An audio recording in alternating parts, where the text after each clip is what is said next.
ഇപ്പോൾ വരുന്ന ഒരു വാർത്ത. മലയാളി വ്യോമസേന ഉദ്യോഗസ്ഥൻ ഗുജറാത്തിൽ വാഹനാപകടത്തിൽ മരിച്ചു.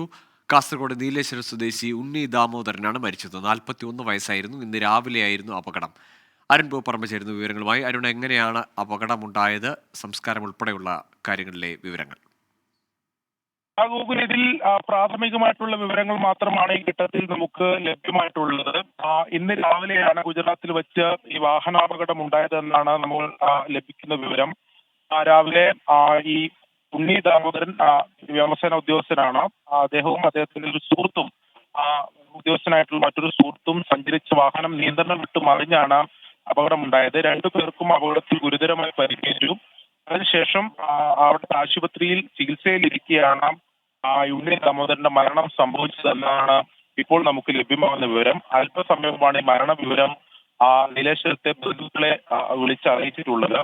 മറ്റ് എപ്പോൾ നാട്ടിലേക്ക് എത്തിക്കുമെന്ന് ഉൾപ്പെടെയുള്ള കാര്യത്തിൽ ഇനിയും ഒരു വ്യക്തത വരേണ്ടതുണ്ട്. അതിന്റെ നടപടിക്രമങ്ങൾ നടക്കുകയാണെന്നാണ് ഈ ഘട്ടത്തിൽ ലഭിക്കുന്നത്. മലയാളിയായ വ്യോമസേന ഉദ്യോഗസ്ഥനാണ് ഗുജറാത്തിൽ വാഹനാപകടത്തിൽ മരിച്ചത്. കാസർഗോഡ് നീലേശ്വരം സ്വദേശി ഉണ്ണി ദാമോദരനാണ് അപകടത്തിൽപ്പെട്ട് മരിച്ചത്.